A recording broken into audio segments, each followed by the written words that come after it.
Broadcasting from the business capital of the world, this is the Podcast Business News Network. John Goulait joining us here live on the Zoomcast and podcast. Again, he's the chief researcher from Looking Back. That's lookingback.net. It began, back in 2019? You said after working on your family's own history and starting back in 1996. So all this experience has helped you now become an expert with family research, genealogy, and so much more. So let me start by having you introduce yourself today, John. How are you? I am good, thank you. Good afternoon to you. As she says, I'm John Goulait. I'm kind of the chief bottle washer at lookingback.net. And we're here to talk to you about genealogy, what you can do to help yourself, and what we can do to help you. It's always been a question with genealogy is why do I want to hire a genealogist? Yeah. There's good reasons for that. Sure, go ahead. Okay. One of the things, of course, is the information that we learn from our family trees helps us know more about our whole family in the past and the present. It denotes to even go along and show you problems that you might have health-wise with earlier generations because things happen and there are passed generation to generation, which is not unusual. Here comes my partner. Sure. Anyway, that's one of the reasons, as we I think discussed the other day about people finding different illnesses that they have in the family. The other thing, one thing that they like family search and can use it for is it's necessary to locate errors, to settle estates, or deal with other family legal matters. What's funny about that is about 2 days ago, I received a note from a person, I will not give their name, but they are trust and estate practitioner. He wanted to speak about me and my family tree. So I'm waiting to hear from them again now today. Hoping it might be that old rich uncle that I never knew or something. Yep. Hello. Please introduce the missus for us today. We will. Sorry. This is Kathy. Hi, Kathy. How's it going? Hi. Good to see you again. Well, thank you. We're used to being called any names, many names. Oh, well, tell me a little bit about yourself as well. I know we got to meet briefly last week, Right. but today's our long show. So we're excited to get to know you both and to find out how you can help everyone. Well, John and I are very much alike as far as family search is concerned, but I am second generation. My grandparents came from Europe. So I had to do a lot of research on European background. And in order to do that, one of the things I had to do was to study history. And I did some searching and I was lucky to find people who came from the area of Europe where it was once it was in Poland. Well, it was in the area of Eastern Europe. My background is Ukrainian. With my grandmother, she was in a village in Poland. That area of the world switched from one country to another, starting in World War II, or actually in World War One. And it was, you hear about what's going on in Ukraine right now. And it was similar to what was going on where she was from. And the village that she came from was listed as historically as a nobility area. The King of Poland at one point in time had said that they would make it, because they had fought for Poland, that they would make it I'm sorry, uh, make it a village of nobility. of nobility. Okay. Yeah. So the people who came from that area and moved to the United States had been interested in their history, and there was information that was there that you wouldn't find in most people from that area of the world. I have mostly Polish, a significant number of Ukrainians, and I also have some area of the world that is in the Balkans. Uh, Wow. there's a story about, and I still have not worked out what this was, but supposedly there is also some area of the world when the Poles and the Swedish is what they kept saying in our, that I have not broken that down. I couldn't use DNA to do that, so I'm having to do research by looking at books, other historical documents. But anyway, it's been fun. And I also have worked with John a little bit on his family tree because he's got some challenges there.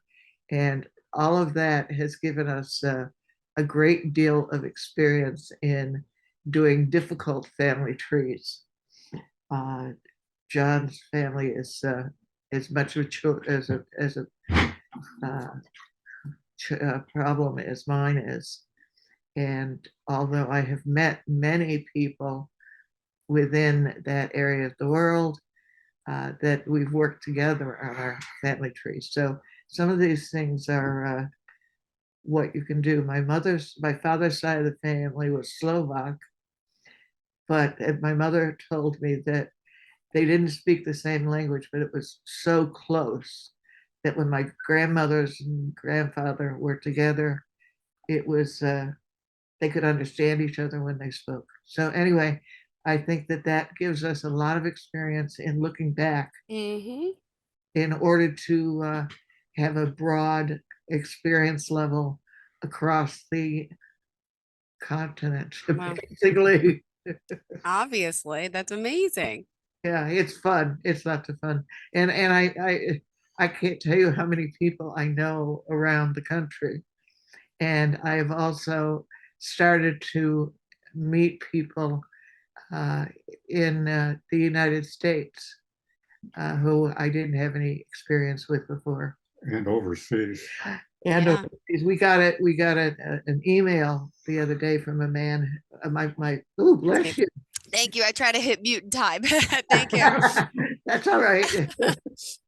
Anyway, my father's side of the family is Slovak, and this man is a relative of ours, and he's in the area, the same village that my grandparents were from. Hmm. And there's seems like half the village came over here. Wow. So I've got people there. Plus, there's of course I get Chicago. I get into why people change their names, not Hmm. at Ellis Island. I have a cousin who is came in and on his entry in 98. No, 51. 50, Wow. yeah, God. Uh, I did not get a good night's sleep last night, so I'm a little. Hmm.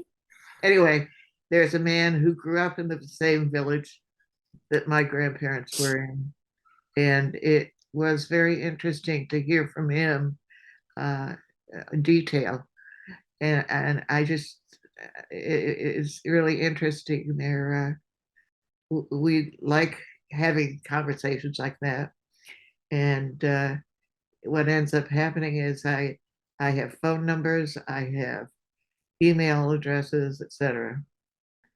So, and then my her husband is Irish, Hmm.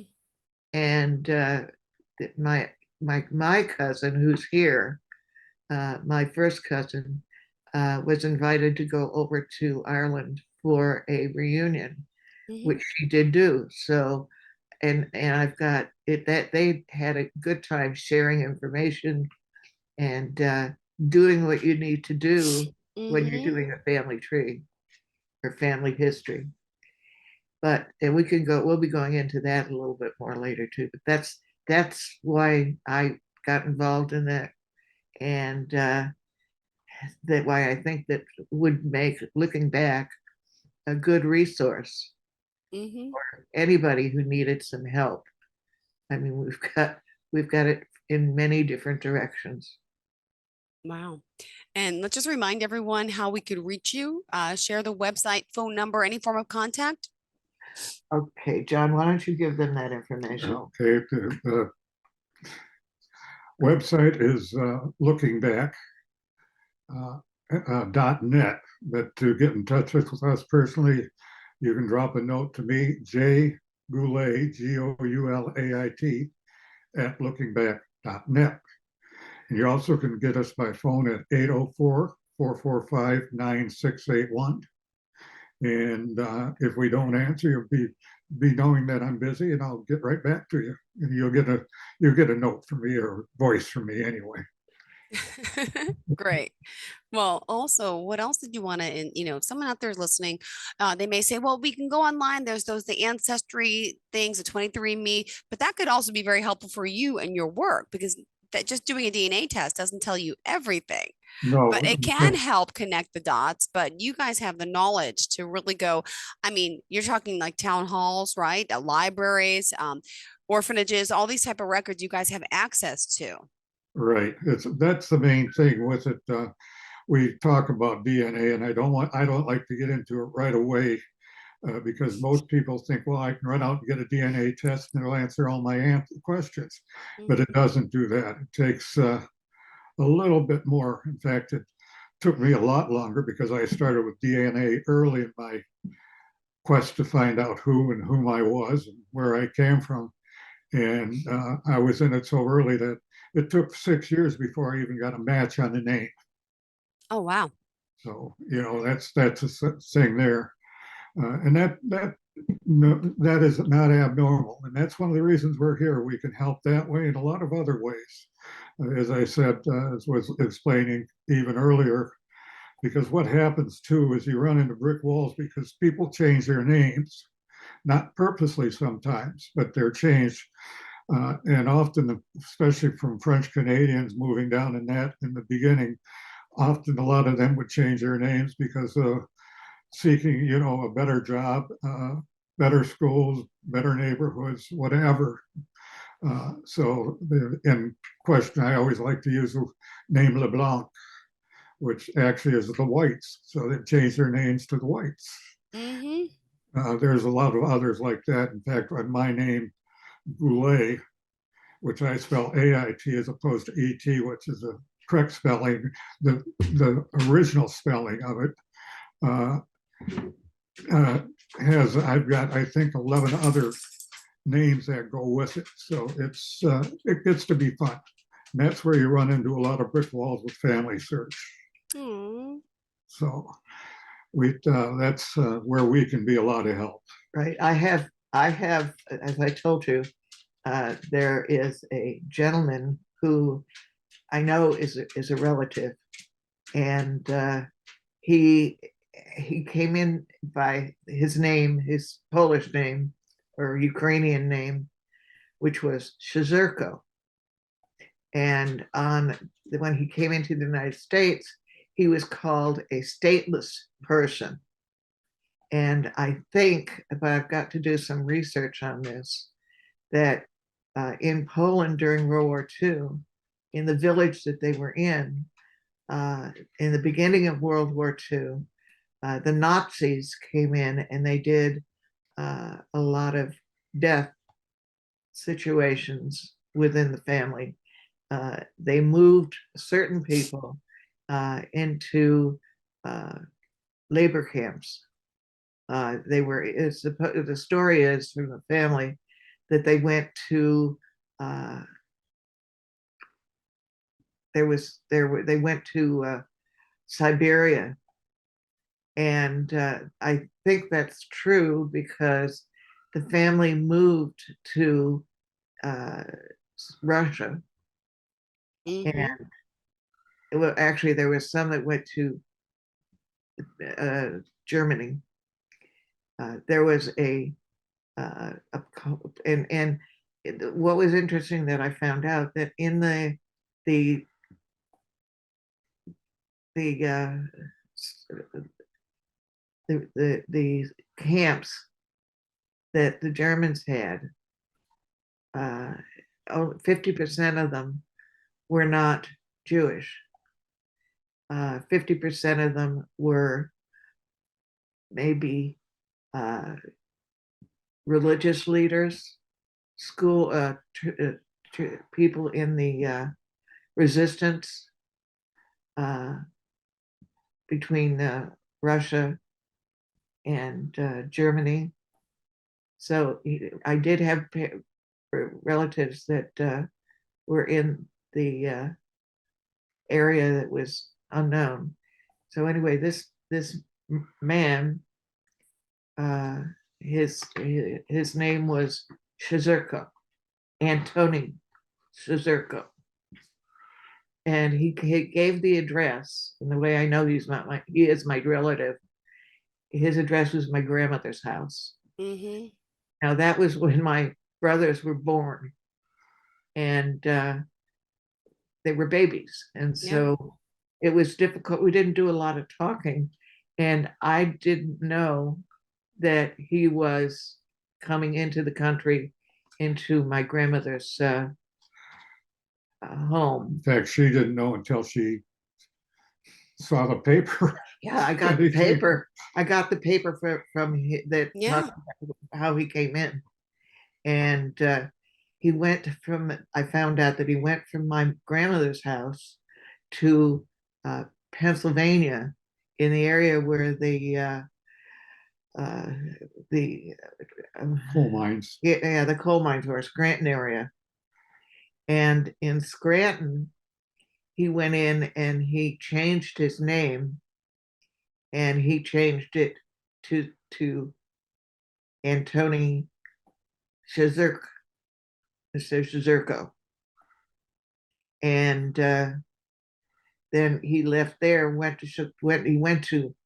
he went to Ohio, but then he left there relatively quickly, and he went to Chicago, where most of the people in that I'm aware of were from Chicago, are from Chicago now, or various places, but they all came from Dover, Mm-hmm.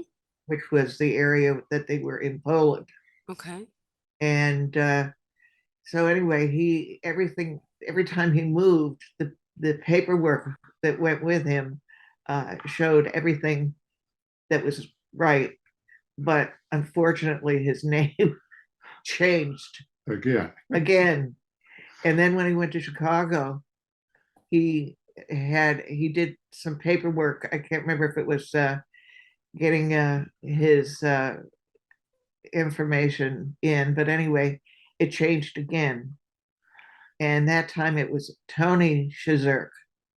Oh, Shizurko. And then apparently there was problems. It appears, and I have no proof of this yet, that he changed his name because people couldn't pronounce it, and that Shizurko is hard. If you So see it spelled. yeah, it's got S's and Z's and C's and U. Anyway, he got into the community of Dobra. So I see the people who signed for him were all from Dobra. Okay. Uh, and What was his last name when he was? Shizurko. No, when he Okay. last time in Oh, Chicago. yeah, Tony Shizur. Shizur. And it was that was that every time he did it though on the paperwork that came through, it said that he was a person of that community. So he is definitely a cousin of mine. That was filling in a big blank because I couldn't get through beyond my grandmother. Mm-hmm. Now, she apparently told my mother a lot, and my mother didn't share it with me, which is common. What she did share was she shared uh, Lviv, and apparently there were family members who went into Lviv either as religious people or Okay. educational connection. So it's kind of fun, but it's still not complete. It takes a long time to get this complete. As Mm-hmm. far as the Wow. information about the Russian uh, program, that I heard after my grandmother died, and young people don't get interested very often in information about their backgrounds. And when my mother and her brothers were cleaning the house out, they found some pictures Oh, wow. in the Russian camp. Oh my gosh. But tell her what happened to him. My mother came over to me and said, "Do you want these?" And I said, "No, thank you," because I didn't know I'd be doing what I'm doing now. Oh, And then she wow. threw them away. And I threw them. I told her to throw them away, and she did. Oh, wow. But I remember what was on the one picture that Oh, she told me to look at. She thought would be my cousin. It was a boy, a young boy about my age. And my mother told me that my grandmother would send money and clothing over to the people in the Russian Right. camp. And unfortunately, my mother didn't believe that anything got to them and that they would have the money stolen, and it would be problematic. So it's a long story. It's complicated. Doing your family history when you have a situation similar to this, it's not easy. Now, once I got the name of the village and once the internet came to be, uh, I got on Facebook, which a lot of people do, and there was a group of people all from Dobra who decided that they wanted to have uh, a face a little something about the area, about the village, and they pulled together on their thing uh, some history, which led me into doing a lot of reading, searching on the internet for any pieces of information I could find on the village, and it was interesting.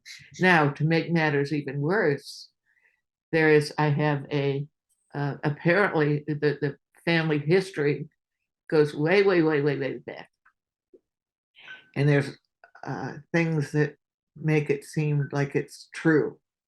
Number one, there was a woman who came to my grandmother's funeral, and at the funeral there was a woman who came in. Now my grandmother lived in on Long Island, where a lot of people came into. that's where I live. Yeah, maybe way back when we're Do you cousins. know where? Yeah. Do you know where specifically in Long Island or no? Yeah, Lynbrook. I was born Oh there. my gosh. Oh wow. So I live out east in Suffolk County in a place called Holtzville. You may Uh-huh. only know it because of the IRS, but other than that, so about 40 minutes away from Lynbrook, but definitely further out east. Amazing. So anyway, I've learned about a lot of people, and I was following up with my uncles and my mother before, but they're all dead, deceased now. So anyway, it was very interesting with going through the history of the village. It talked about they had a reunion with the people in the village, and they talked a lot about what happened during World War I and World War II, and they talked about how women were raped and robbed, and it was a not a, it was a very horrible thing. People Oh, were taken out of the village ah, into the woods, and there is a place very close to the village where there was they were killed, and they just recently found in the woods near there stories of the people. Now, when they had the reunion, it was all in Polish or Lithuanian. Uh, so it was something where I had to learn how to say, I don't speak Polish, I don't speak Lithuanian. So what I had to do is I had to learn how to Use a translator. use my translator. oh my goodness. It's On the internet, you've got translators, so Yeah. that's there's a lot that goes on that we will need to get into, and other people need to think to talk to their parents, their relatives, and people around them that knew the family to get information. right, That's what we want to get across right now. right. And like I say, they want it for different reasons, but I think the best reason that I like, because they're going to make me work, is people that don't wish to do that, their family, because they don't have the time or the interest, but they want to know, Or the ability. or the ability, and they don't want. They don't want to go through what I went through to. But they want to know. Plus, the village that my grandmother was from was basically 100% way back, and I don't know how far back it was. It was nobility. So it was a very interesting journey for me to do. But there was a story. Save that for another day. Well, I have started it already. Okay, well, we'll save it for another day. You'll come and you'll hear what I learned about my grandmother at her funeral. Oh, Oh, So well, we gotta go. My goodness, this is yeah, great. The two of you. So glad we finally connected. Again, remind us how we can reach you directly.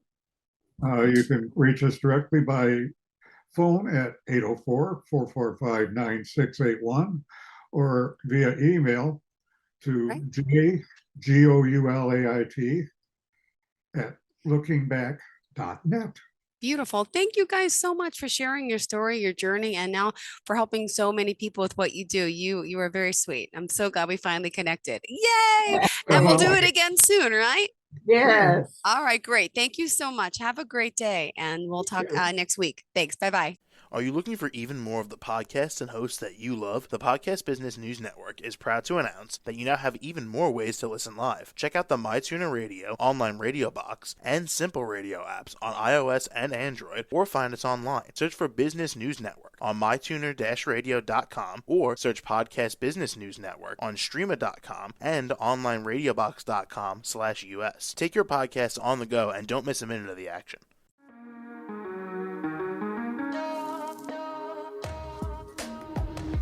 Broadcasting from the business capital of the world, this is the Podcast Business News Network. For nearly 2,000 severely injured veterans, everyday life has become filled with barriers. Day-to-day simple tasks can become pretty daunting. I have to carry my chair up 2 flights of steps or have somebody do it for me. What scares me the most is just the falling. When I'm struggling with my house, I think, to have that one great barrier just knocked down, it's crucial. Home for Our Troops is a wonderful nonprofit that builds a mortgage-free, fully adaptive, handicap-accessible house. And there's no catch. It'll be our very first home that we've ever owned. This is a game changer. This is where your life begins again. We need you to join us in completing this important mission. Please visit hfotusa.org and help build homes and rebuild lives. Because of you, everything's going to be okay.